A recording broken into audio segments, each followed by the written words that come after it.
చిన్న పాట పుస్తకంలో 205 పాట పాడుతూ దేవుని నామాన్ని మహిమపడతాం. హల్లెలూయా పాడేదా, ప్రభు నిన్ను కొనియాడేదన్. హల్లెలూయా పాడేదా, ప్రభు నిన్ను కొనియాడేదన్. అన్ని వేళలయందున నిన్ను పూజించి కీర్తింతును. అన్ని వేళలయందున నిన్ను పూజించి కీర్తింతును. ప్రభువా నిన్ను నే కొనియాడేదన్. హల్లెలూయా పాడేదా, ప్రభు నిన్ను కొనియాడేదన్. హల్లెలూయా పాడేదా, ప్రభు నిన్ను కొనియాడేదన్. వాగ్దానములనిచ్చి నెరవేర్చువాడవు నీవు. వాగ్దానములనిచ్చి నెరవేర్చువాడవు నీవే. నమ్మకమైన దేవా, నన్ను కాపాడువాడవు నీవే. నమ్మకమైన దేవా, నన్ను కాపాడువాడవు నీవే. ప్రభువా నిన్ను నే కొనియాడేదన్. హల్లెలూయా పాడేదా, ప్రభు నిన్ను కొనియాడేదన్. హల్లెలూయా పాడేదా, ప్రభు నిన్ను కొనియాడేదన్. నాదు శత్రువులను పడద్రోయువాడవు నీవే. నాదు శత్రువులను పడద్రోయువాడవు నీవే. మహాసమర్థుండవు, నా రక్షణ శృంగము నీవే. మహాసమర్థుండవు, నా రక్షణ శృంగము నీవే. ప్రభువా నిన్ను నే కొనియాడేదన్. హల్లెలూయా పాడేదా, ప్రభు నిన్ను కొనియాడేదన్. ఎందరు నిన్ను చూచిరో వారికి వెలుగు కలిగన్. ఎందరు నిన్ను చూచిరో వారికి వెలుగు కలిగన్. ప్రభువాని వెలుగొందితిన్, నా జీవంపు జ్యోతివి నీవే. ప్రభువాని వెలుగొందితిన్, నా జీవంపు జ్యోతివి నీవే. ప్రభువా నిన్ను నే కొనియాడేదన్. హల్లెలూయా పాడేదా, ప్రభు నిన్ను కొనియాడేదన్. భయమును పారద్రోలి అభయమునిచ్చితివి. భయమును పారద్రోలి అభయమునిచ్చితివి. ఎబెనేజర్ నీవై ప్రభు, నన్ను సంరక్షించుచుంటివి. ఎబెనేజర్ నీవై ప్రభు, నన్ను సంరక్షించుచుంటివి. ప్రభువా నిన్ను నే కొనియాడేదన్. పాడేదా, ప్రభు నిన్ను కొనియాడేదన్. హల్లెలూయా పాడేదా, ప్రభు నిన్ను కొనియాడేదన్ కష్టములన్నిటినీ ప్రియముగా భరింతును కష్టములన్నిటినీ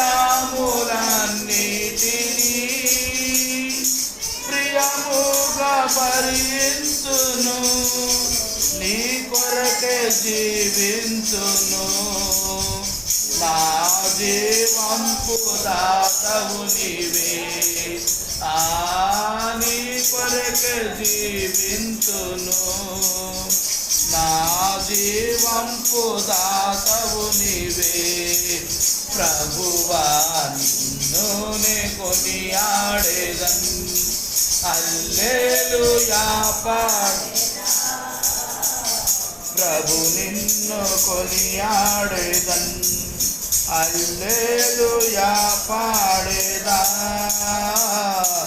ప్రభు నిన్ను కొనియాడేదన్ అన్ని వేళలయందునా నిన్ను పూజించి కీర్తింతును అన్ని వేళలయందునా నిన్ను పూజించి కీర్తింతును ప్రభువా నిన్ను నే కొనియాడేదన్ హల్లెలూయా పాడేదా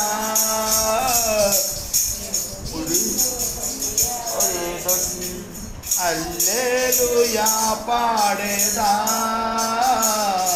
ప్రభు నిన్ను కొనియాడేదన్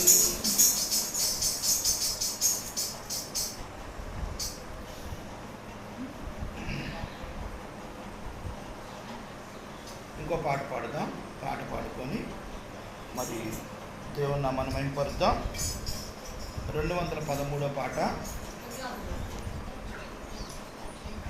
ఓ భక్తులారా మనమందరము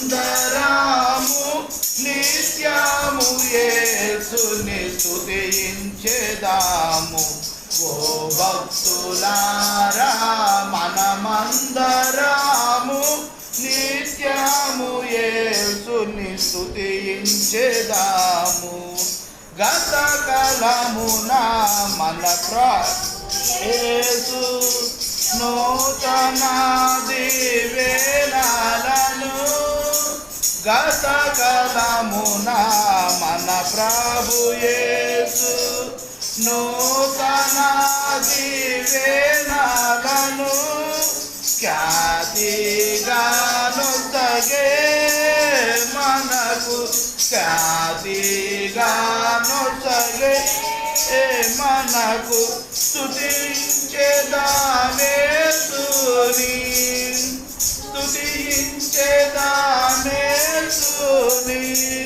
నూతన అనుభవములతో ఖ్యాతిగా సర్వశక్తుని నూతన అనుభవములతో ఖ్యాతిగా సర్వశక్తుని ఓ భక్తులారా మనమందరము నిత్యము యేసుని స్తుతించెదాము ఓ భక్తులారా మనమందరము నిత్యము యేసుని స్తుతించెదాము శక్తిమంతుడు మన ప్రభు యేసు నిత్యమును దీవించును శక్తిమంతుడు మన ప్రభు యేసు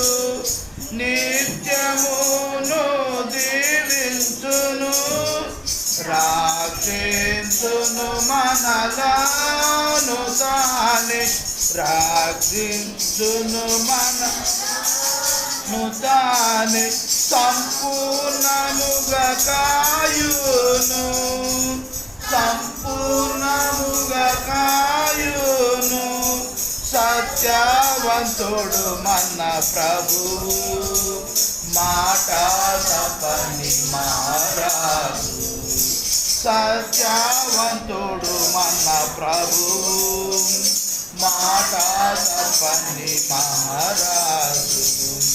ఓ భక్తులారా మనము నిత్యము యేసుని స్తుతించెదాము. ఓ భక్తులారా మనమందరము నిత్యము శక్తిమంతుడు మన ప్రభు యేసు, తోటిల్లాకుండా కాపాడును. శక్తిమంతుడు మన ప్రభు యేసు, తోటిల్లాకుండా కాపాడును. నిర్దోషులనుగా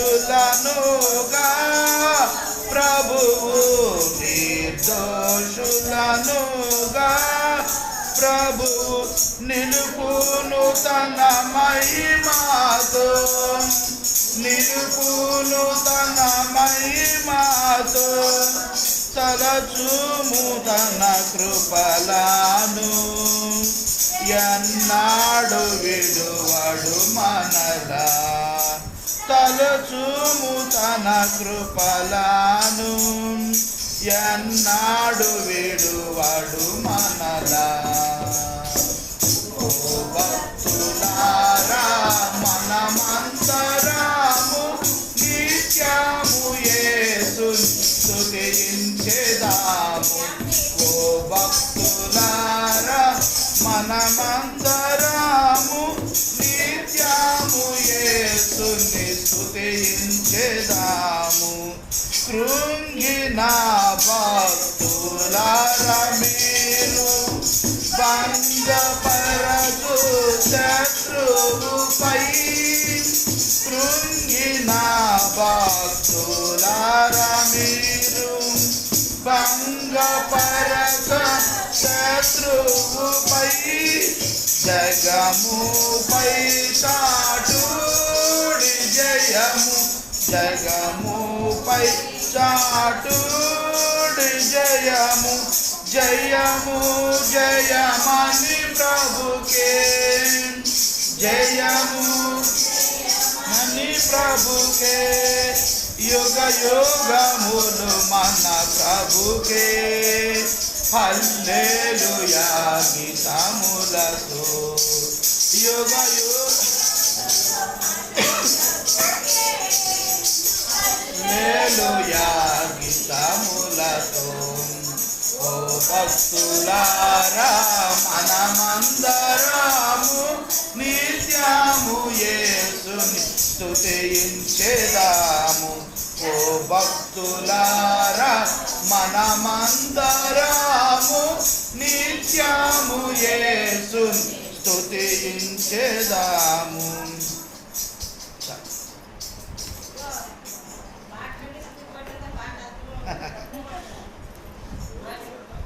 కానీ కానకుండా ప్రభువారు నేను ఎంతగానో కాచి భద్రంగా కాచి కాపాడుతున్నాడు. అందుకని ఈ 2025 సంవత్సరం అంతా కూడా కాచి కాపాడి దేవునికి మన హృదయపూర్వకంగా దేవుని కృతజ్ఞతాస్తుతులు చెల్లించబద్ధమై ఉన్నాం. దానికంటే ముందుగా మనం ఏం చేద్దామంటే పరిశుద్ధ గ్రంథం పైకి చూపిద్దాం. బయలుపల పాడుకొని వాక్యాన్ని ధ్యానం చేసుకుందాం. పఠింప శ్రేష్ఠ గ్రంథము బైబిల్, పఠింప శ్రేష్ఠ గ్రంథము అనుదినం పఠించిన ప్రేమతోడ నడుపును. ఓ పఠింప శ్రేష్ఠ గ్రంథము బైబిల్. ఒక మాట చదువుకుందాం. ఎబ్రీల్ రాసిన పత్రిక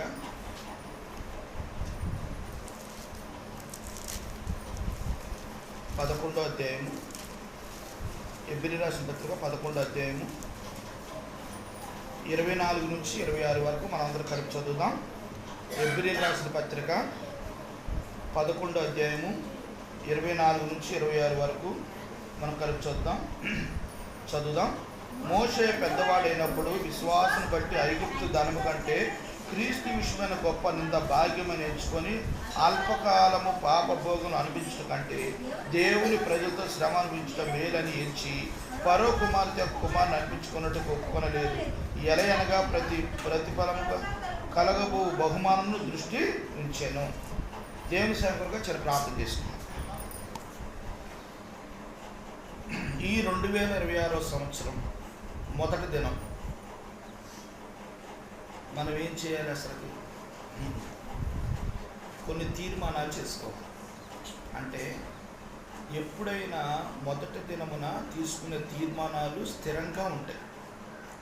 నేను ఈ సంవత్సరం నుండి ఎలా నడవాలనుకుంటున్నాను, ఈ సంవత్సరం నుండి నేను ఎలా చేయాలనుకుంటున్నాను, ఈ సంవత్సరం నుండి నేను ఎలా ఉండాలనుకుంటున్నాను, ప్రభులో ఇలా నడవాలనుకుంటున్నాను అని కొన్ని తీర్మానాలు కలిగి ఉండాలి. అప్పుడే దేవుడు మనని ఆస్వాదిస్తాడు. ఈ నూతన సంవత్సరం అంటే నాకు చాలా ఇష్టం. ఎందుకంటే నూతన సంవత్సరంలో నేను తీర్మానం చేసుకున్నాను. అసలు నేను ప్రభులోకి రావడానికి కారణమే నూతన సంవత్సరం మొదటి ఫస్ట్ తారీఖున 31వ తారీఖు రాత్రి 12 గంటల తర్వాత నేను ప్రభుని సంపూర్ణంగా నా సొంత రక్షకుడిగా స్వీకరించాను. ఎందుకో తెలుసా? నేను ఆ టైంలో అదివరకే డ్రింక్ చేసేవాడిని, కైనీ ప్యాకెట్లు వేసుకునేవాడిని, చాలా భయంకరంగా జీవిస్తుండేవాడిని. అలాంటి నేను ప్రభు దైవజనులు వచ్చి మా యొక్క షాప్ దగ్గర మీటింగ్ పెట్టారు. అప్పుడు నూతన సంవత్సరంలో 31 రాత్రి, అప్పుడు నేను ఎప్పుడూ రాలా. అప్పుడు వచ్చినప్పుడు దైవజనులు వాక్యం చెప్తున్నప్పుడు అన్నగారు జాన్ గారు అని ఆమదాలపల్లిలో ఉంటారు, వాడు బాబు వాడు వచ్చి మా షాప్ దగ్గర మీటింగ్ పెట్టేవారు. పెట్టినప్పుడు నేను ప్రభు మాట్లాడుతుంటే ఆ మాటలకు నేను సంధించి నేను సరి చేసుకున్నాను. ప్రభువా, ఇంకెంతకాలం ఈ పాత జీవితం, ఎంతకాలం నేను ఈ పాపంలోనే ఉంటాను. ఇక నుండి ఈ నూతన సంవత్సరంలో నూతనంగా నేను తీర్మానం చేసుకుంటున్నాను. ఇదిగో నేను తీసుకునే కైనీ ప్యాకెట్ వల్ల నా యొక్క కింద దవడంతా కొట్టుకుపోయి ఇన్ఫెక్షన్ వస్తుంది.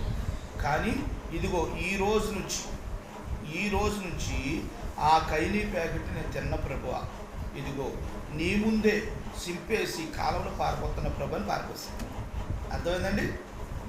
ఈ రోజు నుంచి నేను తాగన ప్రభువా, ఈ రోజు నుండి సినిమా హాల్లోకి వెళ్ళిన థియేటర్లో సినిమా చూడన ప్రభువా, ఈ రోజు నుంచి అపవిత్రమైన నేను చెయ్యను ప్రభువా, ఎందుకంటే నేను మీ బిడ్డగా జీవించాలని కోరుతున్నా అని ఒక తీర్మానం కలిగి ప్రభు దగ్గర ప్రామిస్ చేసి.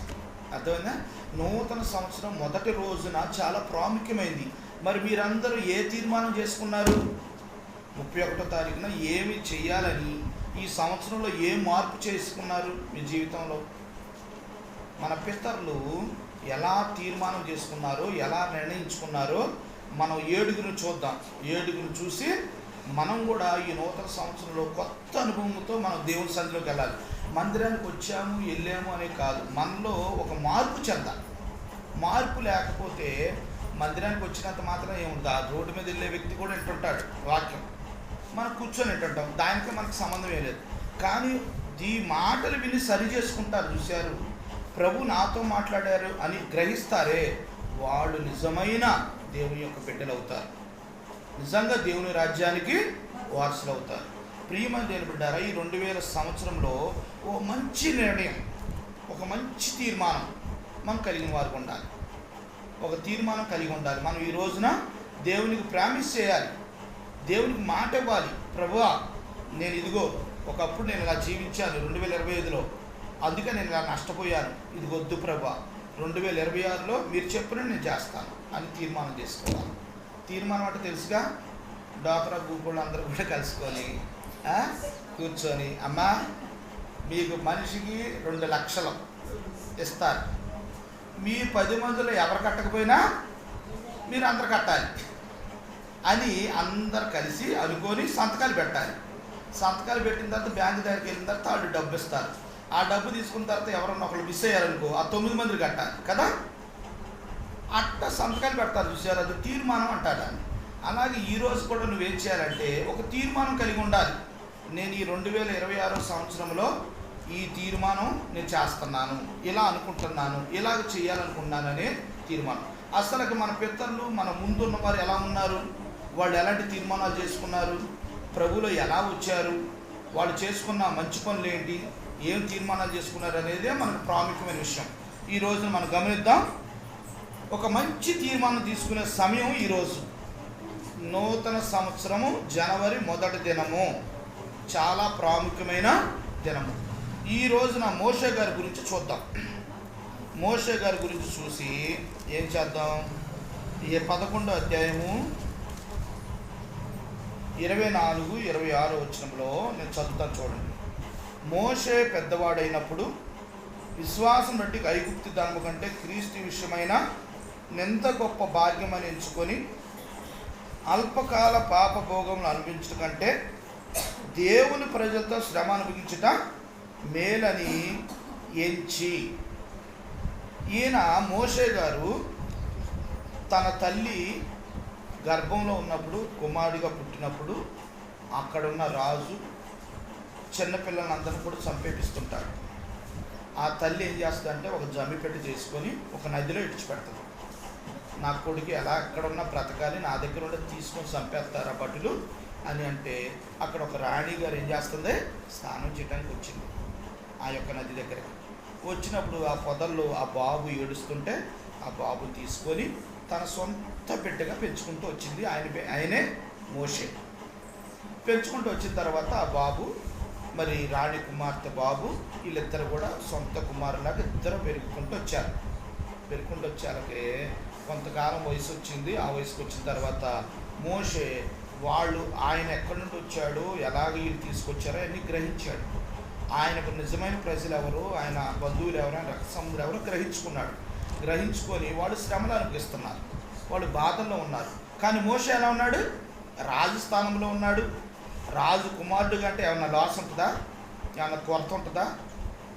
ఏ ఆహారం కావాలంటే ఆహారం తినవచ్చు, ఏ బట్టలు కావాలంటే ఆ బట్టలు వేసుకోవచ్చు, ఏ కారులో కావాలంటే ఆ కారులో తిరిగి, ఏ గుర్రం బండి కావాలంటే ఆ గుర్రం బండి కావచ్చు, ఏం చేయాలంటే అది చేయొచ్చు. మరి రాజు అన్ని ఫెసిలిటీస్ అక్కడ ఉంటాయి. కానీ మోషే ఏమనుకున్నాడు తెలుసా? అవన్నీ నాకొద్దు, నేను తీర్మానం చేసుకుంటున్నాను. ఇప్పుడు ఏం తీర్మానం చేసుకుంటున్నాడో చూద్దండి. ఆయన ఏం తీర్మానం చేసుకున్నాడు చూడండి, నేను చదువుతాను. 11. మోషే పెద్దవాడైనప్పుడు విశ్వాసం బట్టి ఐగుప్తు ధనము కంటే క్రీస్తు విషయమైన నింద గొప్ప భాగ్యమని. నా తల్లిదండ్రులు, నా పూర్వీకులందరూ కూడా యేసు ప్రభు వారిని దేవుని కొలుస్తున్నారు, ప్రభు దగ్గర ఉన్నారు, వాళ్ళు ఎంతో కష్టాలు పడుతున్నారు. నేను ఎక్కడైతే ఈ రాజు దగ్గర ఉన్నాను, కానీ ఈ యొక్క సుఖభోగాలు నాకు వద్దు. నాకేం కావాలి? క్రీస్తు బిడ్డలతో శ్రమ అనుభవించడం కూడా నాకు మేలే అని ఎంచుకొని చూడండి, అల్పకాల భోగం అనిపించడం కంటే దేవుని ప్రజలతో శ్రమ అనుభవించుట మేలని ఎంచాడు. ఎవరైనా అనుకుంటారా? నీకు మంచి ఉద్యోగం ఇచ్చి చక్కని పొజిషన్ ఇచ్చి మంచి కారు, మంచి బిల్డింగు, మంచి లైఫ్ ఇస్తే అదొద్దు, నేను కష్టపడతాను, వచ్చి రాడి కొడతానంటే ఎవరైనా ఇష్టపడతారా? కానీ మోషే తీర్మానం చేసుకున్నాడు, అలాంటి నిర్ణయం చేసుకున్నాడు. ఏం చేసుకున్నాడంటే, ఇక్కడుండి నేను సుఖభోగాలు అనుభవించడానికి నాకు ఇది కాదు, నాకు ఇష్టం లేదు. నేను క్రీస్తు బిడ్డలతో శ్రమైన అనుభవిస్తాను, కానీ క్రీస్తు కొరకు జీవిస్తానని తీర్మానం చేసుకున్నాడు. అంతేకాకుండా ఫరో కుమార్తె యొక్క కుమారుని అనిపించుకొనుటకు ఒప్పుకొనలేదు. ఎలయనగా అతడు ప్రతిఫలం కలగబో బహుమానమును దృష్టి, అంటే అతనికి కలగబోయే బహుమానం ఏంటంటే, ప్రభువులోకి వచ్చిన వాళ్ళకి ఒక బహుమానం ఉంటుంది. ఆ బహుమానం ఏంటంటే పరలోక రాజ్యం. ఆ పరలోక రాజ్యం ప్రభు నమ్మిన వారికే వస్తుంది, ఇంకెవ్వరికీ రాదు. ఎవ్వరు వెళ్ళరు కూడా.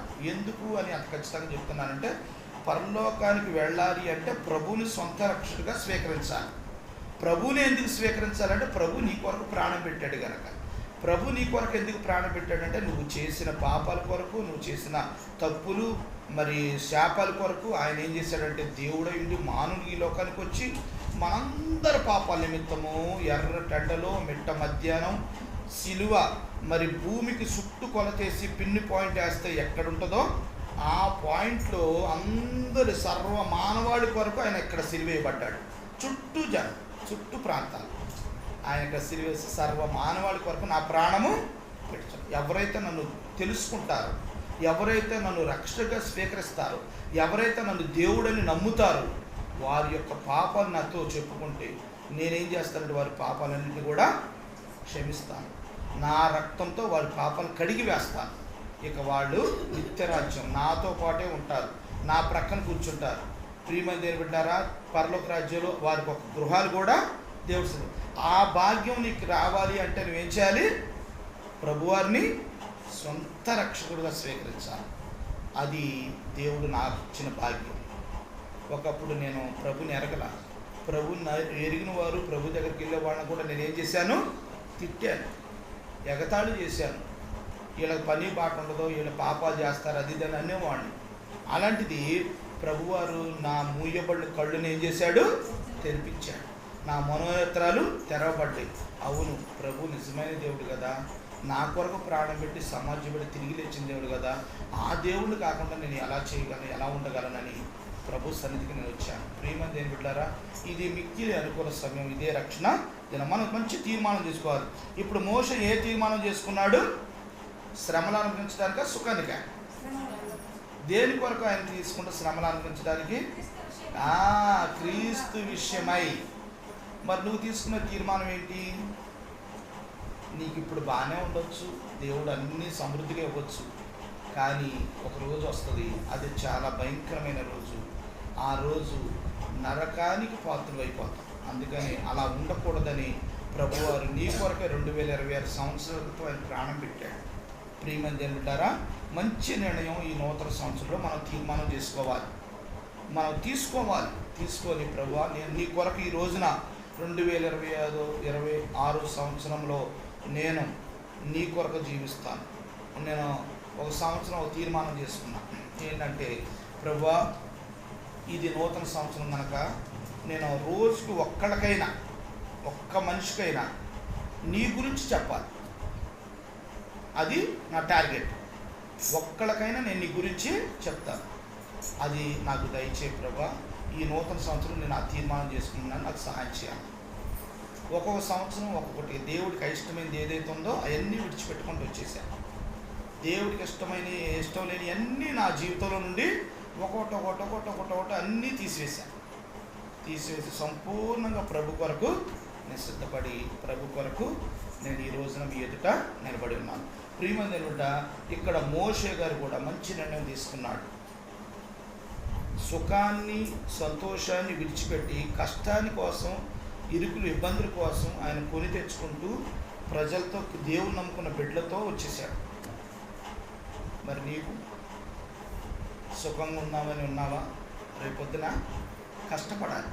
సుఖపడ్డవాళ్ళు రేపొద్దున అవుతారు, కష్టపడతారు. ఈ రోజున నువ్వు కష్టపడ్డావనుకో, రేపొద్దున సుఖపడవు. ప్రియమైన దేని బిడ్డారా, జ్ఞాపకం ఉంచుకోండి. ఇది మొదట అనుభవం కదా. రెండో అనుభవం చూడండి. కీర్తన 23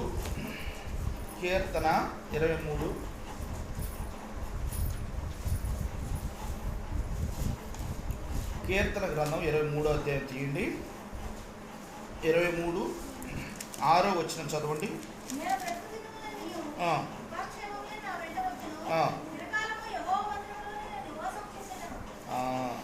ఇక్కడ రెండో తీర్మానం చేసుకున్న వ్యక్తి ఎవరంటే దావీదు గారు.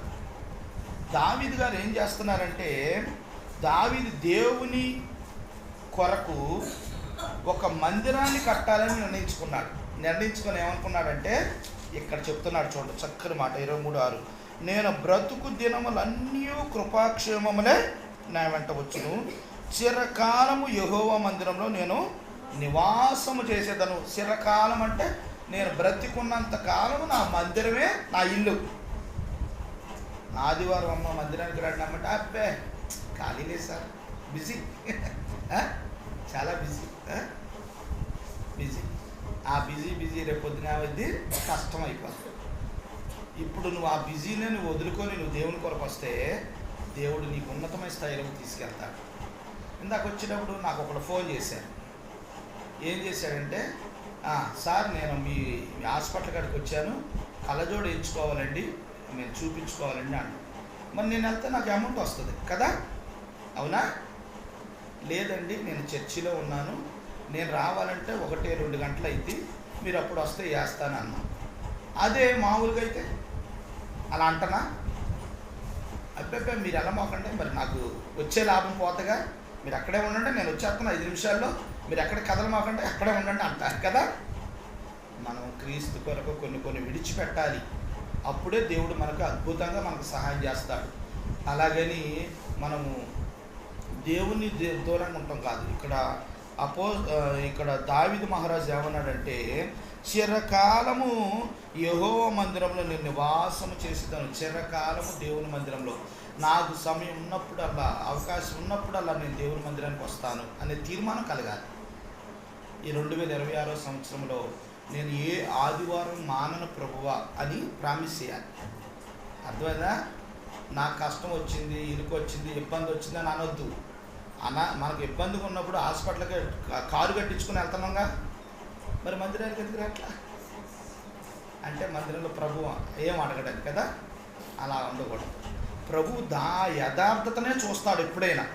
నువ్వు బాగలేనప్పుడు మీకు ఒక విషయం చెప్తాను, అది ఇంతవరకు ఎవరికి చెప్పలా. జ్యోతికి ఒక ఆపరేషన్ చేశారు, కాలుకి చిన్న గట్ట ఉంటే ఆపరేషన్ చేశారు. ఆపరేషన్ చేస్తే తెల్లారి ఆదివారం, వాస్తవంగా అయితే ఆమె 5 రోజులు 10 రోజులు రెస్ట్ తీసుకోవాలి. ఆపరేషన్ చేసిన తెల్లారి ఆదివారం మందిరానికి వచ్చింది. ఎవ్వరికి తెలియదు. తెలుసండి? ఎందుకు చెప్తున్నానంటే ప్రభువుని అంతగా ప్రేమించాలి అని నేను చెప్తున్నా. అంటే జ్యోతి గొప్పదని కాదు. అంటే తను ఇంకొకళ్ళు అనుకో ఆపరేషన్ మంచం మీద పండుకుంటే దేవుడికి తెలుసుగా అనుకుంటాం. కానీ నా దేవుడిని స్తుతించాలి, ఆయన బలలోని చేవేయాలి, నేను ఆదివారం మానకూడదు అని తీర్మానం చేసుకున్నాను. ఎంత కష్టమైనా సరే నేను దేవుని దగ్గరికి వెళ్తాను. ప్రియమైన దేవుని బిడ్డలారా, దావీదు మహారాజు కూడా అదే అంటున్నాడు, నేను చిరకాలము యెహోవా మందిరంలో నేను నివాసము చేసేదను. మరి నువ్వు ఏ తీర్మానం చేసుకున్నావు? 2026 సంవత్సరంలో మందిరంలోకి వస్తావా ప్రతి ఆదివారం? అలాంటి తీర్మానం నువ్వు కలిగి ఉన్నావా? లేదు, నాకు పని ఉంది ప్రభా, నాకు పెళ్ళి ఉంది, కుదరదు, ఆదివారం కష్టం, రేపు వారం వస్తాను. హాస్పిటల్కి వెళ్ళాలి ప్రభా, కుదరదు. అక్కడికి వెళ్ళినా ఆ డాక్టర్ నీకు సరైన మెడిసిన్ రాయడు. తెలుసా మీకు? ప్రభు మందిరాన్ని విడిచిపెట్టి మనం వెళ్ళే ఏ పని అయినా సరే దేవుడు మనకే ఆశీర్వాదకరంగా ఉండదు. ప్రభు మందిరానికి వచ్చి నువ్వు వెళ్ళు, రెండో పూట దేవుడు నీ కాళ్ళ దగ్గర డాక్టర్ని తీసుకొస్తాడు, మంచి జ్ఞానం ఇచ్చి మంచి మందులు రాపిస్తాడు. అంతేగాని నువ్వు దేవుడిని విడిచిపెట్టి వెళ్తే దేవుడు దాన్ని యాక్సెప్ట్ చేయడు. ప్రియమంది ఏం పెట్టారా? ఈరోజు నువ్వు చక్కని తీర్మానం చేసుకోవాలి. ఏంటంటే, నా మందిరాన్ని నేను విడిచిపెట్టను. ఈ సంవత్సరంలో నేను తీసుకునే తీర్మానం, ప్రతి ఆదివారం మందిరం ఉన్నప్పుడల్లా నేను మందిరానికి వస్తాను, ఇదిగో ప్రభా నేను మాటిస్తున్నా అనే తీర్మానం నువ్వు కలిగి ఉండాలి. ఇది రెండో అనుభవం. తర్వాత ఇంకొక అనుభవం చూద్దాం. చూడండి, హబక్కూకు గ్రంథము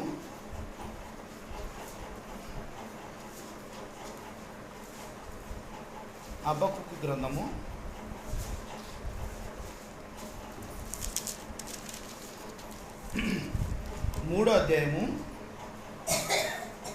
17 నుంచి 18 దాకా చదవండి.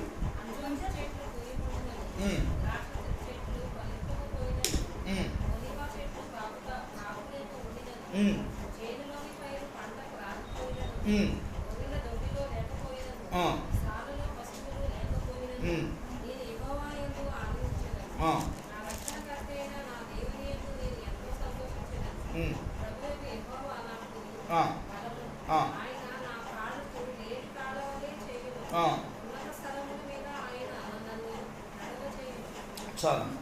ఇక్కడ హబక్కూకు గారు ఎలాంటి తీర్మానం చేసుకున్నారో చూడండి. ఈ తీర్మానం ఎలాగుందో, ఒకటి మోషే గారు ఏం చేశాడు? శ్రమ అనుభవించడానికి, దేవుని బిడ్డతో ఉండటానికి తీర్మానం చేసుకున్నాడు. రెండోది, దావీదు గారు దేవుని మందిరం కట్టి దేవుడి మందిరంలో చిరకాలము బ్రతుకున్నంత కాలం దేవుడి మందిరానికి ఉండాలి, అక్కడ ఆయనతోనే జీవించాలని తీర్మానం చేసుకున్నాడు. మూడో వ్యక్తి ఏం చేసుకున్నాడు అంటే, హబక్కూకు గ్రంథంలో హబక్కూకు గారు ఏమేమి తీర్మానం చేసుకున్నాడో చూడండి. ఎవరైనా ఈ తీర్మానం కలిగి ఉంటారా? చూడండి. అంజూరపు చెట్లు పూయకుండానను ద్రాక్ష చెట్లు ఫలింపకపోయినను. అంజూరపు చెట్లు, ద్రాక్ష చెట్లు వారి యొక్క ఆ టైంలో, ఆ కాలంలో వాళ్ళు పంటలు అవి. ఇప్పుడు మన వరి, మన గోధుమలు, మన ఇవన్నీ ఎలాగ పంటలో, పెసలు ఎలాగ పంటలో, ఆ టైంలో ద్రాక్ష అనేది ఒక పంట. ఆ పంట పండకపోయినా పర్లేదు. చూడండి ఇక్కడ అసలుకి తీర్మానం ఎంత గొప్పగా ఉందో. ద్రాక్ష చెట్లు ఫలింపకపోయినను ఒలివి చెట్లు కాపు లేకుండానను, చేనులోని పైరు పంటకు రాకపోయినను, గొర్రెల దొడ్డులో లేకపోయినను, సాలలో పశువులు లేకపోయినను, నేను యెహోవా యందు ఆనందిస్తాను. అది ఆనందం అంటే ఏంటి? బీపీటీలు బియ్యం తింటున్నారు, సన్న బియ్యం తింటున్నారు. దేవుడు ఒక నెల నీకు ఆ బియ్యం లేవు, కోట బియ్యం ఉన్నాయి, వాటితో తృప్తిగా తినవనుకో దేవుడు సంతోషిస్తాడు. వాటి కోసం బీపీటీలు మళ్ళీ అప్పు చేసి మళ్ళీ బియ్యం తెచ్చుకోవాలి, అది దేవుడికి ఇష్టం కాదు. ప్రియమని దేని పెట్టారు? ఇక్కడ ప్రభు అన్నాడు, ఉన్న దానితో తృప్తి కలిగి ఉండటం గొప్ప విషయం.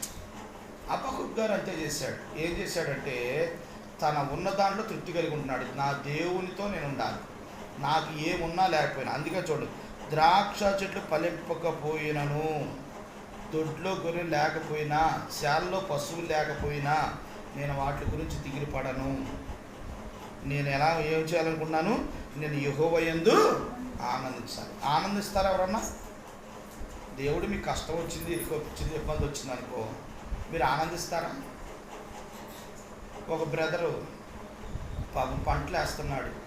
వాళ్ళ కుటుంబంలో 8 మంది కుటుంబ సభ్యులు, ఒక్కడే పనిచేస్తాడు.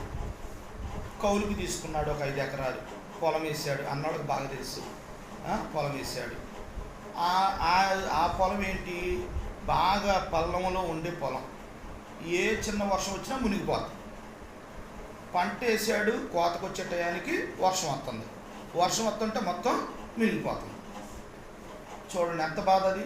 పాపం సంవత్సరం అంతా కష్టపడుతున్నాడు, కోతకు వచ్చి నోటి దగ్గరకు వచ్చేలాగా ముంచేస్తుంది, పాడైపోతుంది, చేతికి రాట్ల. అట్ట కొన్ని సంవత్సరాలు బాధ అనిపించాడు. దేవుల్లో మాత్రం ఏ రోజు కూడా దేవుని మందిరానికి మారలేదు. దేవుని స్తోత్రం. ఎందుకు ఆ బ్రదర్ గురించి చెప్తున్నాడంటే గొప్పవాడని కాదు, అసలు తీసుకున్న తీర్మానాలు చాలా గొప్పవి. గాలివాన వస్తుంటే ఇవాళ పాండ్రాకలో శాంతక్కుల ఇంటికాడ మందిరం అంటే ఏం చేసాడో తెలుసా? పరుగును వచ్చేసి ఒక్కడ వచ్చి పైకి ఎక్కి మైకులు కట్టి అన్ని మైకులు సిద్ధం చేసి సుధాకరణ మేము వచ్చాక రెడీ కూర్చున్నాడు తెలుసా. మరి ఆయన పంట పండేది కాదు, దేవుడు అతను ప్రతి విషయంలో లాస్ వచ్చేది. ఎంతమంది? 8 మంది. 8 మందికి కూడా సరైన భోజనం పెట్టడానికి డబ్బులు. వాళ్ళ తమ్ముడిని కూడా వేరే రాజేష్ గారు అని ఒక బ్రదరు ఆయన చదివిచ్చాడు డబ్బు లేక. 2 ముసలి తల్లిదండ్రులు, ఈయనకేమో 4 పిల్లలు, ఒక తమ్ముడు, ఈయన తన భార్య. అంతమందిని ఈయన ఒక్కడే పోషించాలి. మనం ఎలాంటి తీర్మానాలు తీసుకుంటాం? దేవుడు ఏం చేస్తున్నాడు నాకు కదా, ఇదే మాట వస్తుందా రాదా? దేవుడు నాకేం చేస్తున్నాడు? నేను దేవునితో ఎంత జాగ్రత్త నమ్మకంగా వెళ్తున్నా, రాత్రి అంతా నిద్రపోకుండా దేవుని మందిరంలో ఉన్నా. నాకేం చేశాడు దేవుడు అంటాం కదా. ఏం చేయడు, ఊపిరిచ్చాడుగా, ప్రాణంతో ఉన్నాగా, గంటకంటే ఎక్కువ కావాలి మనకి. అసలుకి ఇది లేని వాళ్ళు ఎంతమంది ఉన్నారు? మన ఊపిరి తీసుకున్నామంటే ఆయన దయ, ఆయన కరుణ, ఆయన కృప. చూసారా? ఆ సహోదరుడు ఏమున్నా లేకపోయినా దేవుని మందిరంలో టయానికి వచ్చేవాడు. ఉడికి ఉడకన కూర టైం అయిపోతుందని మందిరంలో ఆ యొక్క కుప్ప కొట్టేవాడు వెంటనే ఆ కుప్పనే పన్నోళ్ళని పెట్టుకొని కొట్టిస్తుంటే టైం అయిపోయింది, 10:30 అయిపోయింది. 10:30కు మందిరం. సుధాకరణ ఒక 10 నిమిషాలు లేట్ అయినా అప్పట్లో ఫస్ట్ టైంలో చాలా స్ట్రిక్ట్గా ఉండేవాడట. అక్కడికి తెలుసు, మరి నాకైతే తెలియదు. కానీ అప్పుడు నాకు కొత్తగా గేట్ వేసేవాడు. అక్కడ వర్జవాని గొడవలో పరిగెత్తితే 9 దగ్గరకు వచ్చేదాకా ఆగేవాడు కదా. పరుగును వచ్చి బైబిల్ పట్టుకొని కప్పకప్పు వచ్చి మందిరంలో మోకరించి ప్రార్థన చేసుకున్నాడు. కూర ఉడుకుతుంటే పచ్చికూర అప్పుడే ఉడుకుతుంటుంది, ఆ కూర వేసుకొని తినేసేవాడు. ఆకలి తట్టుకోలేక తినేసి వచ్చేసేవాడు. ప్రియమైన దేని పెట్టారా, మనం ఏమి త్యాగం చేయము దేవుడి కోసం. దేవుడు అన్నీ ఇవ్వాలి, ఒక్కడ కూడా చెయ్యం కదా. దేవుడు నాకు అన్నీ రావాలి, నా కాళ్ళ దగ్గరకు రావాలి, నా ఒళ్ళో పడాలి, నేను చక్కగా కూర్చొని తినాలి కదా. అది మనం కోరుకునేది ఏంటంటే మనకు ఏ కష్టం రాకూడదు, అంత సుఖాలు రావాలి. ఎలా ఇస్తాడు? శ్రమలు ఇచ్చినప్పుడు అవి అనుభవించడం నేర్చుకోవాలి మనం. రేపొద్దున సుఖంలోకి వెళ్ళిపోతావు. అంతేగాని కష్టం వచ్చిందని నువ్వు కృంగిపోయి, కష్టం వచ్చిందని మందిరం మానేసి, కష్టం వచ్చిందని దేవుని దగ్గర అలా తీర్మానం చేసుకోవడం కరెక్ట్ కాదు. ఈ హబక్కూకు గారు ఏం చేశాడంటే మంచి తీర్మానం చేసుకున్నాడు. నాకు ఏది పండినా పండకపోయినా, పశువులో గుడ్లు లేకపోయినా, గోశాలలో గుడ్లు లేకపోయినా, గొర్రెలు లేకపోయినా, ద్రాక్ష పంట పండకపోయినా నేను మాత్రం యెహోవాయందు ఆనందిస్తాను. ఆ తీర్మానం కలిగి ఉన్నావా? నేనున్నానా? చెప్పే నేను కానీ వినే మీరు కానీ మరి అలాంటి తీర్మానం కలిగి ఉంటే చాలా మంచిది. దేవుడి దగ్గర ఈ రోజున మనం అలాంటి తీర్మానం కలిగిన వారికి ఉండాలని ప్రభు పెట్ట మీకు మనం చేస్తున్నాం. ఖచ్చితంగా 12:30కి అవజేస్తాం కదా. ఇది ఎన్నో అనుభవం. మొదటి వ్యక్తి ఎవరు? ఏం తీసుకున్నాడు తీర్మానం? ఓకే. రెండో వ్యక్తి ఎవరు? ఆయన ఏం తీసుకున్నాడు నిర్ణయం? Very good. మూడో వ్యక్తి ఎవరు? హబక్కూకు. ఆయన ఏం తీసుకున్నాడు? అది. నాలుగో వ్యక్తిని చూద్దాం. ఫిలిప్పీలు రాసిన పత్రిక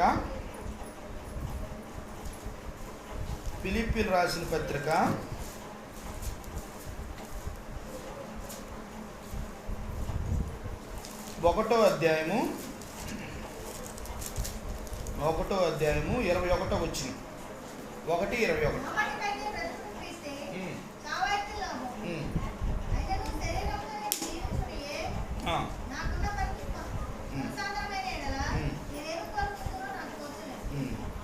అపోస్తలుడైన పౌలు ఒకప్పుడు సౌలు, ఆయన అసలు పేరు సౌలు. అతను దేవుడు యేసు ప్రభు నమ్ముకున్న బిడ్డలు అందరిని కూడా చిత్రహింసలు చేసేవాడు. ఒకవేళ ఇలా పాండ్రాకులో కొంతమంది మనం దేవుడిని నమ్ముకున్నాం కదా, మన దగ్గరకు వచ్చేవాడు. వచ్చి దేవుడిని నమ్ముకున్నాడు కొట్టడం, చిత్రహింసలు చేయటం, వాళ్ళకి ఇబ్బందులు గురి చేయడం అలా చేసేవాడు. అలా బాధ పెడుతున్నాడు. చాలా బంటు మిల్లులో కూడా దేవుని బిడ్డలు ఉన్నారు, వాళ్ళని కూడా ఎలాగైనా నాశనం చేయాలని ప్రెసిడెంట్ దగ్గరికి వెళ్ళి అక్కడ ఒక లెటర్ తీసుకున్నాడు. అంటే కొద్దిగా అధికారి దగ్గరికి వెళ్ళి లెటర్ తీసుకున్నాడు. ఆ ప్రాంత ప్రజలందరినీ కూడా కొట్టి వాళ్ళందరూ కూడా నీ కాళ్ళ దగ్గర తీసుకొస్తాను, నాకు లెటర్ ఇవ్వండి అంటే లెటర్ ఇచ్చారు. ఆ లెటర్ తీసుకొని కొంతమంది భటుల్ని ఎంట పెట్టుకొని గుర్రాల మీద వెళ్తా ఉన్నాడు. వెళ్తుంటే ఒక ఎడారి ప్రాంతం వచ్చింది, పొలాలు ఎడారి ప్రాంతానికి వచ్చాడు. వచ్చి వాళ్ళకి ఒక గొప్ప వెలుగు వచ్చేసింది. గొప్ప వెలుగు చూస్తుంటే అందరూ ఆశ్చర్యపోతుంటారు, ఏమైంది? వెంటనే ఆ వెలుగు ఆ సౌలు కళ్ళ మీద కొట్టింది. కళ్ళు పొరలు కమ్మేసి శుక్రాలు వచ్చినాయి అంటారా? ఎవరో చేసుకున్నారు ఆపరేషన్, శుక్రాల ఆపరేషన్. శుక్రాల ఆపరేషన్ కంటే బాధ. అంటే శుక్రాల ఆపరేషన్ కొద్ది కనపడింది. అసలు ఆ పొరలు వస్తే కన్ను మొత్తం కూడా గుడ్డివాడైనట్టే. ఆ వెంటనే విత్ అండ్ సెకండ్లోనే కళ్ళు కనపట్ల. ఎదుగుతున్నాడు. ఏం చేస్తున్నారు ఆ బట్టలు కూడా అర్థం కావట్లా. ఎవరు నా కళ్ళు ఇలా చేశారు, ఏంటి అది అన్నాడు. అప్పుడు అపోస్తలుడైన సౌలు గారు అంటున్నాడు, యేసు ప్రభు వారు ఆయనతో మాట్లాడుతున్నాడు, సౌలా సౌలా నన్ను ఎందుకు హింసిస్తున్నావు అంటాడు. ఎవరి ప్రభు నువ్వు? నేను నిన్ను హింసించడం ఏంటి అంటాడు. ఈయన దేవుడు ఎక్కడో ఉంటాడు, నేను నిన్ను హింసించడం ఏంటి అంటాడు. అవును, నువ్వు నా బిడ్డను హింసిస్తే నన్ను హింసించినట్టు కాదా అన్నాడు. దేవుని బిడ్డ జోలికి ఎవరు రారు సామాన్యంగా. ఒకవేళ దేవుని బిడ్డ జోలికి వస్తే ఎవరితో వెళ్ళినట్టో తెలుసు, అది దేవునితో వెళ్ళినట్టు. ప్రియమైన దేవుని బిడ్డలారా, ఒక ప్రాంతంలో ఒక క్రైస్తవుని దైవజనుడు ఏం చేశాడు తెలుసా? పాపం కట్టేసి కింద కట్టెలు పెట్టి పెట్రోల్ పోసి నిప్పంటించాడు. దైవజనుడు ఎంతో బాధతో అలాగే కుమిలిపోతూ కాలిపోయి చచ్చిపోయాడు. కనీసం 6 నెలలు అవగానే వెంటనే పెద్ద భూకంపం వచ్చింది ఆ ప్రాంతం అంతా. ఎంత భూకంపం, చాలామంది చచ్చిపోయారు. ఆ ప్రాంతానికి సునామీ వచ్చింది. మరి దేవుడు ఇచ్చిపెట్టాడు. దేవుని బిడ్డల జోలికి వెళ్ళద్దు, ఎవరో వెళ్ళకూడదు. మనం కాదు, ఎవరైనా దేవుని బిడ్డల జోలికి వెళ్ళకూడదు. ఎందుకంటే దేవుడు తన పక్షాన ఉంటాడు. దేవుని బిడ్డను హింసిస్తే ఎవరిని హింసించినట్లట? దేవుని హింసించినట్లు. ఒకవేళ నువ్వు దేవుని బిడ్డను ఆ పొరపాటులో తిట్టామనుకో, ఎవరిని తిట్టినట్టు? నువ్వు దేవుణ్ణి తిట్టినట్టు. ప్రియమైన దేవుని బిడ్డారా, ఎప్పుడైనా సరే ఇక్కడ అపోస్తలుడైన పౌలు గారు అంటున్నాడు కదా, వెంటనే సౌలు గారు, అయ్యా నేను చేసిన తప్పైన ఒప్పుకున్న తర్వాత నువ్వు వెళ్ళి ఒక ప్రవక్త ఉన్నాడు, అక్కడికి వెళ్ళి నువ్వు ప్రార్థన చేయించుకో, అప్పుడు నీకు కళ్ళు వస్తాయి అని చెప్తాడు దేవుడు. అక్కడికి వెళ్తాడు. ఇళ్ళకి అననీయ అక్కడికి వెళ్ళిన తర్వాత ఆయనకు భయం వేస్తుంటుంది. ఇతనేమో ఎవరు? హింసకుడు, దోషకుడు, అందరి హానికరుడు, అంటే చంపుతుడు కూడా అవసరమైతే అలాంటి వ్యక్తి. వామ్మో ఇతని నా దగ్గరికి వచ్చాడని భయపడితే దేవుడు మళ్ళీ అతనితో కూడా మాట్లాడతాడు. ఇతను నేను ఏర్పాటు చేసుకున్న సాధనం నా కొరకు ఏదైనా చేస్తాడు, ఏదైనా భరిస్తాడు, ఇతని కొరకు ప్రార్థించే అంటే అప్పుడు ప్రార్థన చేస్తే వెంటనే తీసుకున్న తీర్మానం ఏంటో తెలుసా? సౌలు అసలుకే నిజంగా సౌలు అంటే పౌలుగా మారటానికి అసలు అద్భుతమైన కారణం ఏంటో తెలుసా? సౌలు గారు కళ్ళు వచ్చిన వెంటనే ఆ యొక్క దైవజనుడు ప్రార్థన చేసిన వెంటనే కంటిలో నుండి పొరలు ఏమైనా రాలిపోయింది, కంటి చూపు వచ్చింది. వెంటనే అన్నాడు కదా ప్రవక్తతో, అయ్యా ఇప్పుడే నేను బాప్తీసం తీసుకుంటాను, మీరు ఇవ్వటానికి ఏమైనా ఇబ్బందా? లేదయ్యా నాకు ఇవ్వండి. వెంటనే తీసుకున్నాడు. అసలు నిజమైన విశ్వాసులు, నిజమైన క్రైస్తవులు అలాగుంటారు. నిజంగా దేవుడు నమ్ముకోవటం అంటే అది. అంతేగాని నాకు దేవుడు అన్నీ ఇవ్వాలి, పిల్లల పెళ్ళిళ్ళు అవ్వాలి, భోజనాలు కావాలి, నాకు ఆస్తులు రావాలి, అన్నీ కుదిరితే అంతా బాగుంటే అప్పుడు నేను దేవుడు నమ్ముకుంటాను, అప్పుడు దేవుడి దగ్గరికి వస్తాను, అప్పుడు నేను బాప్తీసం ఇయ్యొద్దు. అసలు అపోస్తలుడైన పౌలు దానిలా నాకు వెంటనే బాప్తీసం ఇవ్వండి, ఇప్పుడే తీసుకుంటాను అంట. అవును పద, వెళ్ళు అతట్లోకి పద, అక్కడ ప్రార్థన చేసేస్తానని తీసుకెళ్ళి నీళ్ళలో ముంచాడు. నీళ్ళలో ముంచి పైకి లేపాడు. అది మొదలుకొని చచ్చిపోయేంత వరకు కూడా ప్రభుని విడిచిపెట్టాల అపోస్తలుడైన పౌలు గారు. ఆయన ఎక్కడికి వెళ్తే అక్కడ వ్యతిరేకం అవుతున్నారు, రాళ్లతో కొడుతున్నారు. ఇతనేమో ఒకప్పుడేమో క్రైస్తవుల పట్ల వ్యతిరేకి, ఇప్పుడేమో ఆ యేసు ప్రభు గురించే మళ్ళీ చెప్తున్నాడు. ఇతను కరెక్ట్ కాదని రాళ్లతో కొడుతున్నారు, చాలా హింసలు పెడుతున్నారు, చాలా బాధపడుతున్నారు. అయినా సరే తట్టుకున్నాడు. ఆయన ఏమంటున్నాడు తెలుసా? ఫిలిప్పీలు 1:21 చదవక మళ్ళీ, అది నా మట్టుకైతే బ్రతుకుట, నేను బ్రతికితే క్రీస్తు కొరకే బతుకుతా. ఒకవేళ చచ్చిపోయాను అనుకో నాకు లాభం, ఎందుకంటే క్రీస్తు దగ్గర ఉంటాగా, క్రీస్తుతో ఉంటాగా, నాకేం ఇబ్బంది లేదు. నేను ప్రభుతోనే ఉంటాను కనుక నేను హ్యాపీగా ఉంటానని చక్కని తీర్మానం చేసుకున్నాడు. అందుకనే ఆయన పౌలుగా మారిపోయాడు. సౌలైన వ్యక్తి పౌలుగా మార్చి దేవుడు అతను వాడుకుంటూ వచ్చాడు. ఆయన ఎన్నోసార్లు కొట్టారు, ఎన్నోసార్లు ఆయన్ని చచ్చిపోయిన వదిలేసి వెళ్ళిపోయారు. ఆయన ఒక రాత్రి అంతా సముద్రంలో ఉండిపోయాడు. కొట్టేసి ఇక అతను చచ్చిపోయాడని ఆయన మొహం మీద ప్యాసులు కూడా పోసి వెళ్ళిపోయారట. అలాంటి పరిస్థితి. మళ్ళీ లేచి కడుక్కొని మళ్ళీ సువార్త చేయడం మొదలెట్టాడట. ఏమీ బాధపడేవాడు కాదట. ప్రభు కోసం నేను ఈ నిందలు పడాలి అని నిర్ణయించుకున్నాడట. 3 మంది ఏం పడ్డారా, ఒకరోజు బట్టలు పట్టుకున్నారు. పట్టుకొని, అయ్యా నువ్వు నీ వల్ల చాలామంది యేసు ప్రభు నిజమైన దేవుడని ఒప్పుకుంటున్నారు, నమ్ముతున్నారు. అయితే నువ్వు యేసు ప్రభుని ప్రకటించొద్దు, ప్రకటిస్తే నీ చంపేస్తాం అంటే, లేదయ్యా నేను యేసు ప్రభు నిజమైన దేవుడు, ఆయన ద్వారా నేను మారాను, ఆయన తప్ప నాకు వేరే దేవుడు లేడు, అవసరమైతే నేను ప్రాణాన్ని తీసుకుంటాను కానీ ఆయన కాదు అని నేను అన్నయ్యా. అయితే అలా కాదు, నీకు మరణశిక్ష వేస్తావు. వేసుకుంటా అయ్యా మీ ఇష్టం, అయితే నీకు ఊరేస్తాం, అదే సిలువేస్తాం. సిలువ వద్దయ్యా, ఒక పని చేయండి, మీరు అందరూ చూస్తుండగా నన్ను ఒక పెద్ద గ్రౌండ్లో మొద్దు మీద నా తల నరికి, అందరు చూస్తున్నాను, దానికి నా ప్రభు కోసం నా ప్రాణం పెడతాను, కానీ అందరు రావాలి, ఆ యొక్క మీటింగ్కి అందరు రావాలి అని అంటే అందరు కబురు చేస్తారు. పలానా రోజున పలానా ఆదివారంన అపోస్తలుడైన పౌలు అనే వ్యక్తి యేసు ప్రభువు నమ్ముకోవటం ద్వారా అతని తలని నరికేస్తున్నారు, మీరందరూ కూడా వచ్చి సాక్ష్యం ఉండాలి, అందరు రండి అని ప్రకటన చేస్తారు.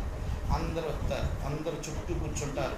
క్రికెట్ కోసం చూశారు, అట్లా చుట్టూ గ్రౌండ్ ఉంటుంది అన్నమాట. చుట్టూ ప్రజలు ఉంటారు, మధ్యలో అపోస్తలుడైన పౌలు, భటులు, రాజు వాళ్ళు ఉంటారు. కూర్చొని తర్వాత ఈయన యేసు ప్రభు గురించి ప్రకటించాడు.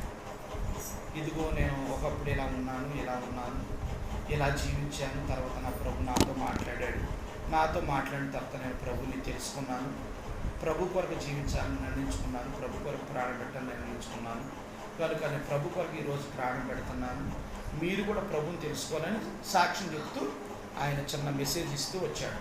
వచ్చి అక్కడ ముద్దు ఉంటుంది, అంటే గొర్రెలు నరికే ముద్దు ఉంటుంది కదా, మాంసం కొట్టే ముద్దు, ఆ ముద్దు మీద తలకాయ ఇలా పెట్టాడట, ఇలా చాపి ఇలా పెట్టాడట.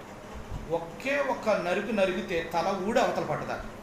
ఆ యొక్క రక్తము చుట్టూ కూర్చున్న వాళ్ళు అందరి మీద చింది పడ్డదట. అందరు కళ్ళు ఇలా తెరుచుకున్నారట. అమ్మో ప్రభు కొరకు ప్రాణమే పెట్టాడే అని హతసాక్షి అయ్యాడట. ఎండ వస్తే నువ్వు మందిరానికి వస్తావా?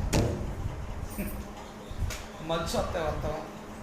వర్షం వస్తే వస్తావా? మనం రాము.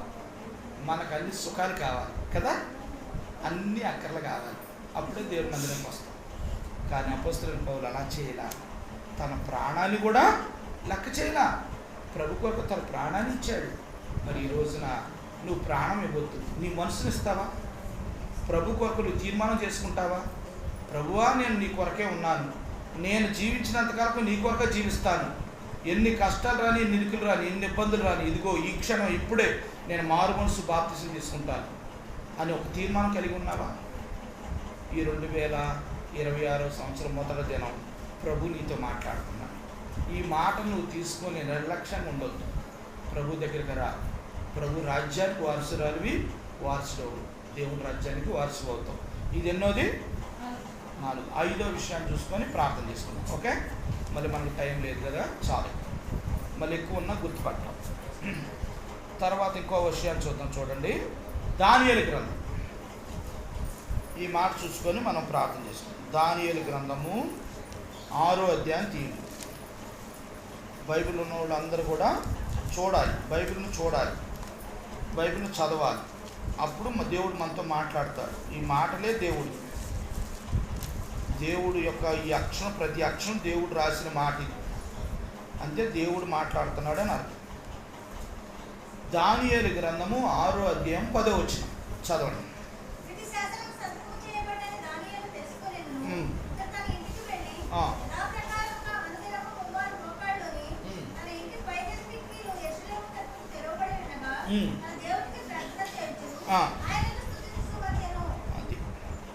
ఇక్కడ ఈ దానియేలు గారితో ఒక స్టోరీ. ఈయన కూడా చాలా యథార్థవంతుడు, నీతిమంతుడు, దేవుని ఎంతో భయభక్తులు కలిగిన వ్యక్తి. ఈయన ఒక ఊరు నుంచి ఇతన్ని చెరపట్టుకొని తీసుకొచ్చారు. అంటే బందీలుగా తీసుకొచ్చారు. తీసుకొచ్చిన తర్వాత వాళ్ళకి మంచి తరబీదు ఇచ్చి రాజు కొరకు పని చేయాలని ఆయన నిర్ణయించుకున్నారు. అయితే ఈ దానియేలు ఎంతో దైవభక్తుడు కనుక దేవుని యందు భయభక్తులు కలిగిన వ్యక్తి దానియేలు. అయితే ఈ దానియేలు అక్కడ లేని సమయంలో రాజు ఒక తీర్మానం చేసుకున్నాడు. ఏం చేసుకున్నాడు అక్కడ? ఆ విషయం చదవక.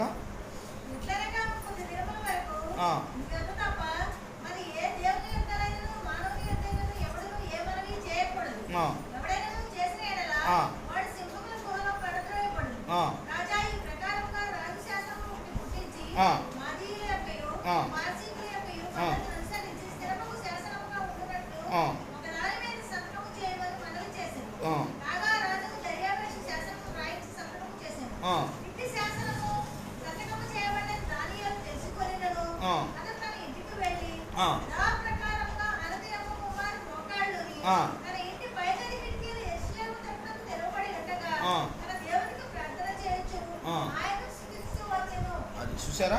అంటే మీకు అర్థమయ్యే భాషలో చెప్పాలంటే మన పాండ్రాగ ప్రాంతంలో బైబిల్ పట్టుకున్న వాళ్ళందరికీ శిక్ష విధిస్తారని ఒక రాజు శాసనం చేశాడు. కానీ దానియేలు ఏం చేశాడు తెలుసా? బైబిల్ పట్టుకున్నాడు.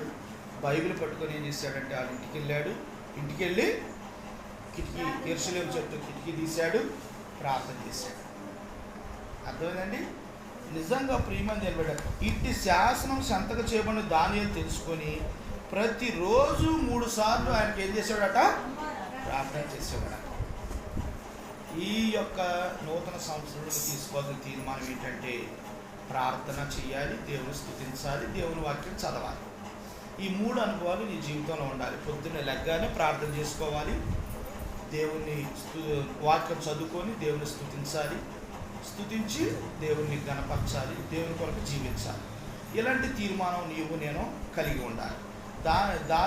ఇక్కడ దానియేలు కూడా అదే విషయం చేస్తూ వచ్చాడు. ఎవరు శాసనాన్ని లెక్క చేయాల. ప్రాణం తెస్తారు, నా ప్రభు కొరకు నేను జీవిస్తాను. ఆయనతో మాట్లాడకపోతే ఎలాగ? ప్రార్థన అంటే ఏంటి? దేవునితో మాట్లాడుకుని ఉండగలమా? పొద్దున్న లేచిన తర్వాత మన ఇంటి సభ్యులతో మాట్లాడుకుని ఉండగలమా? అలాగే ఆయన దేవుడితో మాట్లాడేవాడు. ఆయన అనుకున్నాడు, ఎవరు ఏం చేసినా పర్లేదు, నేను దేవుడితో మాట్లాడుతుంటే అక్కడ ఉన్నవాడు అంటేనే ఈయన ప్రార్థన చేసి చూసి రాజుతో చెప్పారు. అది తీసుకెళ్ళి ఎక్కడ వేశారు? సింహపూర్లో వేశారు. సింహం బుల్లి వేస్తే ఆయనకి ఏమైనా అయిందా? దేవదూతలు అతను కావలి ఉండి వారిని రక్షించి ఒక్కటి కూడా ముట్టుకోవాలి. ఆయన ఏం తినలేదు, ప్రార్థన చేసిన అవి కూడా మోకరించి. ప్రియమైన దేవుని బిడ్డలారా, నిజంగా దానియేలు ఎలాంటి వాడు? ప్రార్థన. మరి ఈ నూతన సంవత్సరంలో తీసుకోవాల్సిన తీర్మానం ఏంటి? ప్రార్థన చేయాలి. ప్రభువా నాకు సహాయం చేయి. ఈ సంవత్సరం ఫస్ట్ దినమున మొదటి రోజున, జనవరి 1 మొదటి రోజున నేను తీసుకునే తీర్మానం ఏంటంటే ప్రార్థన చేస్తాను ప్రభు. లగ్గానే ప్రార్థన చేస్తాను. మీకు ఎన్నోసార్లు చెప్పుకుంటా ఎందుకంటే నాకు చాలా ఇష్టమైన సబ్జెక్ట్ అనమాట. ఏమో రక్షణ పొందల, బాప్తిజం తీసుకోవాలా, దేవుడు అంటే ఇష్టం లేదు, తాగుతాడు తిరుగుతాడు. మా వదినేమో దేవుని నమ్ముకుంది. ఆయన మార్చాలంటే ఏం చేయాలి? ఇంకేమీ లేదు, చెప్తే వినడం, కొడతాడు. తాగితే ఏం చేస్తాడో కొడతాడు. ఇంకేం చేస్తుందంటే తెల్లవారుజామున 3 గంటలకు లేచి మొహం కడుక్కొని ప్రభు దగ్గరికి మోకరించింది. మంచం దగ్గర మోకరించి ప్రార్థన చేస్తూ ఉంటాడు. ఇక మావోడు మెలకు వచ్చి లేచాడు అనుకో, లేచి ఒక్క తల్లి అంటాడు. మళ్ళీ సర్దుకొని మళ్ళీ ఆయన ఏమనుకోండి మళ్ళీ ప్రార్థన అట్లా రోజు చేస్తాను. ఆయనకు డౌట్ వచ్చింది, ఇదేంట్రా బాబు, నేను తిడుతున్నా కొడుతున్నా ఇన్ని చేస్తున్నా, ఈ ప్రార్థన మానట్లేదు ఏంటి అనుకున్నాడు. ఆయనకి ఏదో శ్రమ వచ్చింది, దేవుడు దానికి ఏదో సహాయం చేశాడు. వెంటనే ఆ ప్రార్థన గుర్తుకొచ్చింది. అమ్ముడు నా భార్య ప్రార్థన చేసింది, నిజంగా దేవుడు కూడా తనకి మారే మనసు ఇచ్చాడు. వెంటనే ఆయన కూడా మార్పు చెందాడు. మన కుటుంబం మార్పు చెందాలంటే ముఖ్యమైన పాత్ర ఎవరు పోషించాలి? ఎవరు? నేను దాంట్లో ఒక సాధనమే. నేను జ్యోతి ద్వారానే మారాను. జ్యోతే ఫస్ట్ విశ్వాసి. నా భార్య ద్వారానే నేను మారాను. మీరు కూడా మీ కుటుంబాన్ని కట్టుకోవాలి, నీ భర్తను కట్టుకోవాలి, నీ బిడ్డను కట్టుకోవాలంటే నువ్వు తెల్లవారుజామున లేచి నీ బిడ్డల కొరకు, నీ భర్త కొరకు, నీ కుటుంబ సభ్యుల కొరకు ప్రార్థన చేయాలి. ఆ తీర్మానం కలిగి ఉండాలి. ప్రియమైన దేవుని బిడ్డలారా, ఈ మాటలన్నీ నిన్న తర్వాత నాకెందుకులే, ఆ పక్కవాళ్ళు వాళ్ళు చూసుకుంటారు, వాళ్ళకి ఇవన్నీ అవసరమా? మన పనేదో మనం చూసుకుందాం, తర్వాత సంగతి అనుకోమాక. నూతన సంవత్సరంలో దేవుడు నీతో మాట్లాడుతున్నాడు. ఈ మాటలు నీతోనే మాట్లాడుతున్నాడు, ఇక్కడున్న నీతోనే మాట్లాడుతున్నాడు, నాతోనే మాట్లాడుతున్నాడు. ఈ మాటలు విన్న నేను అశ్రద్ధగా ఉండకూడదు. దేవుని మాటలు అనుసరించి నడిస్తే నిత్య జీవానికి వారసులు అవుతాం. ఇప్పుడు ఎన్ని చూసాం మనం? ఇప్పటికి ఈ 5 ఒక్కసారి మళ్ళీ రిపీట్ చేసుకొని మనం ప్రార్థన చేసుకున్నాం. మొట్టమొదటికి 2026 సంవత్సరంలో ఒక మంచి నిర్ణయం అంటే మంచి తీర్మానం చేసుకోవాలి. ఏ తీర్మానాలు చేసుకున్నారు మన పితరులు? మోషే ఏ తీర్మానం చేసుకున్నాడు?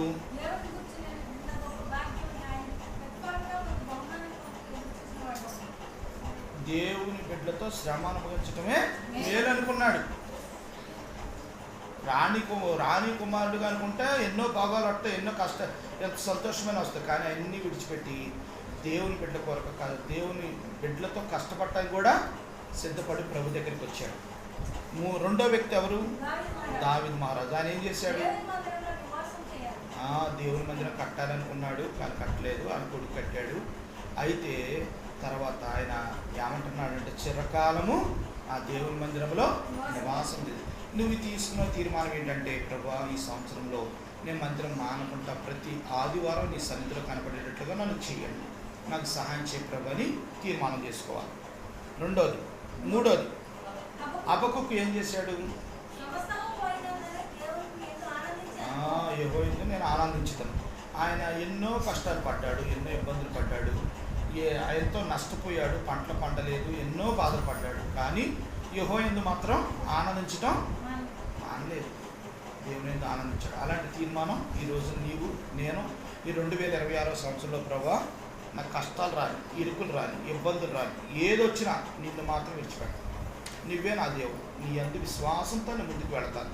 నాకు ఏదొచ్చినా నువ్వే నాకు విజయాన్ని ఇవ్వాలి ప్రభు అని చక్కని తీర్మానంతో ముందుకు వెళ్ళాలి. తర్వాత వ్యక్తి ఎవరు? పౌలు, అపోస్తలుడైన పౌలు. ఆయన బ్రతుకుట క్రీస్తే, సావైతే లాభం. సావు కోసం కూడా ఆయన తెగించాడు, తన ప్రాణాన్ని కూడా త్యాగం చేశాడు. ప్రభు కొరకు ఎన్నో దెబ్బలు తిన్నాడు, ఎన్నో అవమానాలు భరించాడు. ప్రియమైన దేవుని బిడ్డారా, నువ్వు అవమానాలు భరించిన సంవత్సరంలో ప్రాణం ఇవ్వాలి. ప్రభు కొరకు నీ హృదయాన్ని 2026 సంవత్సరం నీ హృదయాన్ని ప్రభు అడుగుతున్నాడు. ఆయన నీ డబ్బు వద్దు, నీ ఆస్తి వద్దు, ఏమీ వద్దు, దేవునికి ఏమీ వద్దు. నీ హృదయంలో ఆయన స్థానం, నీ హృదయంలో ఆయన ప్లేస్ ఇవ్వు. నీ హృదయంలో ప్లేస్ ఇవ్వాలంటే నీ హృదయం కడిగిపోవాలి. నీ హృదయం కడగాలంటే దేవుని యొక్క రక్తం అవసరం. ఆ రక్తమే ఆయన సిందించాడు. అది నువ్వు ప్రభు దగ్గర మోకరించి అడిగితే ఆయన రక్తంతో కడిగేస్తాడు. నువ్వు వెళ్ళి మళ్ళీ ఆ రక్తం కొనుక్కోవడానికి అక్కడికి వెళ్ళ అవసరం. ప్రభువారే నీ దగ్గరకు వచ్చి ఆయన రక్తంతోనే నేను కడిగేస్తాడు. అయితే నువ్వు చేయాల్సింది ఏంటంటే యేసు ప్రభు నీ నోటితో ఒప్పుకోవాలి. యేసు ప్రభు నీ కొరకు ప్రాణం పెట్టాడు, సమాధి చేయబడ్డాడు, తిరిగి లేచాడు. నువ్వు నమ్మాలి. విశ్వాసంతో నమ్మి యేసు ప్రభువుని మనస్ఫూర్తిగా నీ హృదయంలోకి స్వీకరించాలి.